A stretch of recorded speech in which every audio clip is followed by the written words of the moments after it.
Sir Jagan Jung siren నేతలతో కొత్త వ్యూహ రచనలు ఈరోజు 4 గంటలకు అన్నారు గవర్నర్కు ఆ సంతకాలు 1,16,00,000 ఏదో సంతకాలని వాటి అన్నిటినీ కూడా మళ్ళీ ఒక విధంగా జెండా ఊపి తీసుకురావడము ఇదంతా కావాల్సినంత ఇది జరుగుతూ ఉంది. మామూలుగా చేస్తారు కానీ చాలా ఎక్కువ ఉన్నాయని చెప్పడం కోసం కావచ్చు. అయితే ఇక్కడ ఆ సంతకాలు అవి సమర్పించడానికి ముందు తమ పార్టీ నాయకులతో ఒక సమావేశం పెట్టారు. ఇది నిజానికి ఏదో జస్ట్ లైక్ దట్ ఇవ్వడం కాకుండా ముఖ్య నాయకులందరినీ కూర్చోబెట్టి ఒక వ్యూహ రచన, దీంతో మళ్ళీ ఏదో నెక్స్ట్ స్టెప్ లాగా ఏది జగన్ 2.0 అన్నట్టుగా ఇక్కడి నుంచి ఏదో కొత్త చేస్తామన్న పద్ధతిలో చేయటం, అక్కడ ఆయన తీవ్ర స్థాయిలో ధ్వజం ఎత్తారు. అందులో ముఖ్యంగా మనం ఇంతకుముందు మాట్లాడలేదు, చంద్రబాబు నాయుడు గారు మెడికల్ కాలేజీల పీపీపీల మీద ఎక్కువ అక్కడ మాట్లాడారు కదా, దాని మీద జగన్ మాట్లాడుతున్నారు. అలాగే మాజీ మంత్రులు కూడా చెప్తున్నారు కాలేజీలు ఎందుకు ప్రైవేట్కి ఇవ్వాలి, ఇచ్చి జీతాలు మేమే ఇస్తాం మొదటి 2 సంవత్సరాలని ప్రభుత్వం ఆఫర్ చేస్తుంది. అంటే 120 కోట్లు ఖర్చు అవుతాయి. రజనీ అయితే ఆ మాజీ మంత్రి ఆమె 80 160 కోట్లు ఖర్చు అవుతాయని ఆమె అన్నారు. ఇప్పుడు జగన్ 120 కోట్లు అంటున్నారు. ఏదైనా 120 కోట్లు జీతాలు మనమే ఇచ్చి మన భూమిలో వాళ్ళకి మనం కట్టిన భవనాలు వాళ్ళకి ఇచ్చి చేయాల్సిన అవసరం ఏముంది? సో ఇదంతా ఒక పెద్ద స్కామ్. ఇది కేవలం ఏదో పీపీపీ ఒప్పందము విధానం కాదు. ఇది ఈరోజైతే జగన్మోహన్ రెడ్డి తన ప్రసంగంలో this is mother of all scams, ఈ మెడికల్ కాలేజీల పీపీపీ అనేది మదర్ ఆఫ్ ఆల్ స్కామ్స్.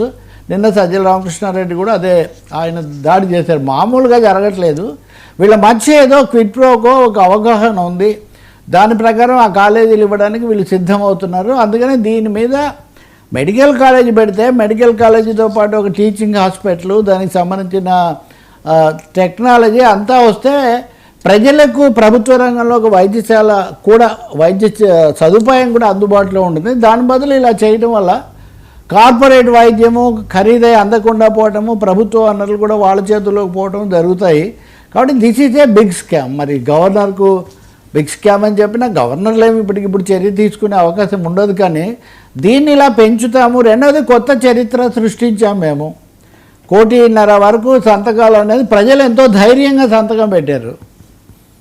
ఎందుకంటే ఇందులో సంతకం పెట్టిన వాళ్ళు వాళ్ళ వివరాలు ఇవన్నీ ప్రభుత్వానికి తెలుస్తాయి అన్నప్పటికీ కూడా ఏమాత్రం జంకకుండా ఇన్ని కోట్ల 1 కోటి మందికి పైగా సంతకాలు పెట్టారంటే, ఒకటి వాళ్ళలో అసంతృప్తి ఎంత తీవ్రంగా ఉంది, ఈ సమస్యను వాళ్ళు వ్యతిరేకిస్తున్నారు ఈ విధానాన్ని అనేది తెలుస్తుంది.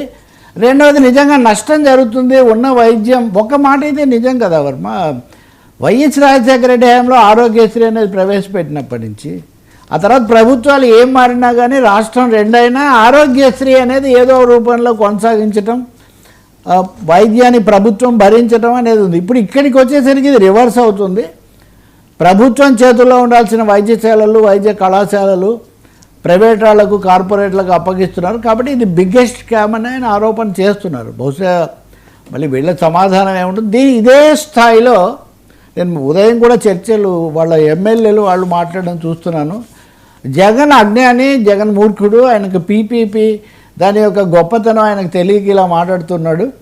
చాలా చోట్ల చాలా జయప్రదమైన విధానం కాబట్టి మేము చేస్తున్నాము అని. అంటే ఒక విధంగా సమర్థన చేసుకునే ఒక స్థితిలో అయితే డిఫెన్స్లో ఉన్నారని నేను మీకు గతంలోనే చెప్పాను. డిఫెన్స్లో ఉన్నా ఎందుకు పరిశీలించట్లేదు నిన్న మీరు అడిగారు కూడా, ఎందుకు ఆలోచించట్లేదని. బహుశా ఈ విషయంలో they have gone too far ఏమో. ఇప్పుడు దీన్ని గనక పునరాలోచిస్తే వెనక్కు తగ్గినట్టు అవుతుంది, ప్రతిపక్షం ఒత్తిడికి తల ఒగ్గినట్లు అవుతుంది అనే ఒక ఆ ఆలోచనతో చేయటం లేదా తెలియదు. కానీ ఇదైతే మటుకు నేను ఈరోజు కూడా చూశాను, అన్ని విద్యార్థి సంఘాలు ఉపాధ్యాయ సంఘాలు అందరి విషయంలో వ్యతిరేకంగా ఉన్నారు. గవర్నర్ను కలిసిన తర్వాత బహుశా మళ్ళీ ఆయన ప్రజలను ఉద్దేశించి ప్రసంగిస్తుండొచ్చు. దీంతోపాటే గ్రామీణ స్థాయిలో కూడా ఆ అంశాలన్నీ ఏవైతే ప్రజలు ఎక్కువ అసంతృప్తి ఉందో, మీరు చెప్పాలంటే సెకండ్ 50 మీరు తీసుకోండి. చంద్రబాబు నాయుడు గారు 50% సంతృప్తి అన్నారు కదా, 51%. మిగిలిన 49% రకరకాల సమస్యలు చెప్పారు కదా. దాని ఆ లెక్క ప్రకారం చూస్తే కూడా అంటే సగం మంది వీళ్ళ దగ్గరికి వెళ్ళి ఈ సమస్యలు ఏంటో వీటిని మనం చేసుకోవాలని. మొన్న మీకు తెలుసు నేను బ్రేక్ తీసుకొని వెళ్ళాను కదా, ఎవరో ఫోన్ చేసి అదే అంటే మిగతావన్నీ చెప్పడంతో పాటు రోడ్లన్నీ ఇప్పుడు బెటర్ అయ్యాయి కదా. ఇప్పుడు అంటే రోడ్ల మీద కూడా ఇప్పుడు ఈ అసంతృప్తి వెలిబుచ్చిన వాళ్ళలో ఒక 10% 11% ఉన్నారు. అది చాలా మోస్ట్ ప్రయారిటీగా అప్పుడు చర్చ జరిగింది.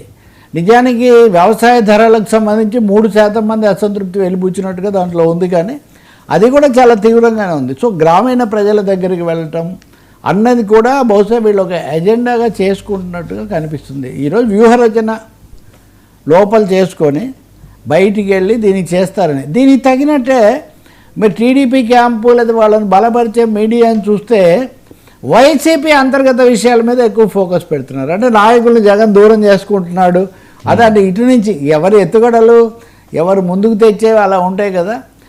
కానీ ఒకవైపునేమో పాత వాళ్ళందరూ దళపతులందరూ మళ్ళీ వచ్చినట్టు అక్కడ కనిపిస్తూ ఉంటే, ఖచ్చితంగా అదే సమయంలో ప్రత్యర్థి శిబిరం నుంచి దూరం అయిపోతున్నారు, ఒక్కొక్కరిని దూరం చేసుకుంటున్నారని ఒక ప్రచారం. చూడాలి మరి ఆఫ్టర్ మీటింగ్ ది గవర్నర్ ఆయన ఎలా ఉంటుంది, గవర్నర్ అసలు ఎంత రెస్పాన్స్ ఇస్తారు. గవర్నర్ ప్రశాంతంగా విన్నారు, చర్యలు తీసుకుంటా ఉన్నారని చెప్తారు మామూలుగా ఇలాంటి సందర్భంలో. కానీ ఇక మీద ఇది జరుగుతుంది, కీలకమైన సమస్యల మీద రాజ్భవన్కి వెళ్ళి చెప్పడం అన్నది ఒక వ్యూహంగా ఉండబోతుంది అనేది అయితే క్లియర్. సార్ ఏపీ ఉల్టా చోరు దాడి పెంచిన బీఆర్ఎస్. ఈరోజు బీఆర్ఎస్ అంటే